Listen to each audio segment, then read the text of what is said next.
Alright, so as you can see, I got the radio out. Got the radio out. Little ashtray up there.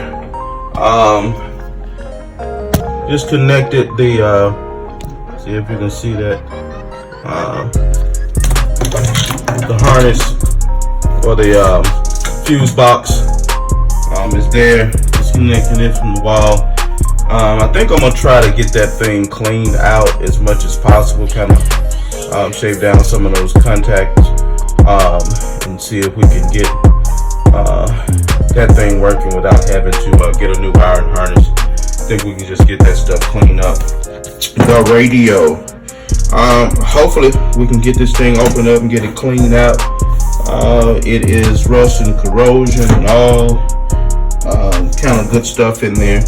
We're gonna see if we can get this thing back to life and get a new antenna and see if this thing works. But we are cleaning out all of this underneath so we can go ahead and get our base done down here, so we can get some primer. So I'm still working on this rust issue here, but we'll be back. Still got to take care of some things up here. We're going to do the fiberglass up there, but we're going to get it cleaned out tonight, and then we're going to fill this with some foam for our back in there, and then we're going to come with our resin for the fiberglass, and we'll cover that all up, get it hard, and sand it on down. So we still got a work to do, and I'll catch you on the next time. Thanks. Alright, so we got the radio open up here. You can see a lot of dirt down in there. We're going to try to clean this up as much as possible.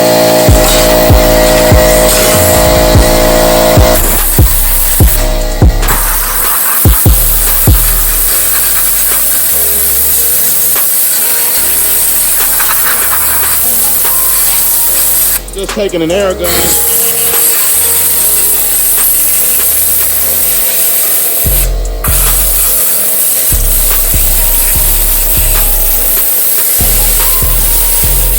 Alright, so this is what we're going to be using today. It is this great stuff is the Gap and Cracks. It is a insulate sealant. So we're going to be using this insulating sealant inside of the cracks in the truck here. So we took the glass out, of course, and you just have the holes and the gaps all through there. We're going to fill this in. This is going to give us the backing that we need for the fiberglass resin. It's going to dry up, and it's going to give us a backing that we need.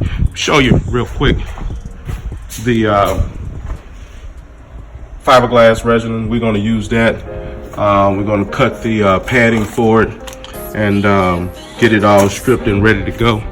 So again, we're going to let this dry. We're just going to kind of fill in as much as we can.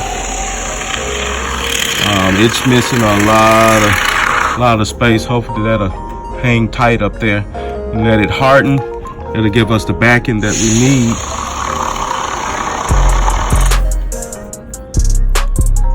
We'll scrape it down with a knife sometime later on this evening. We'll give you a look and let you see how it comes out when we get ready to cut it off. And we'll see you later.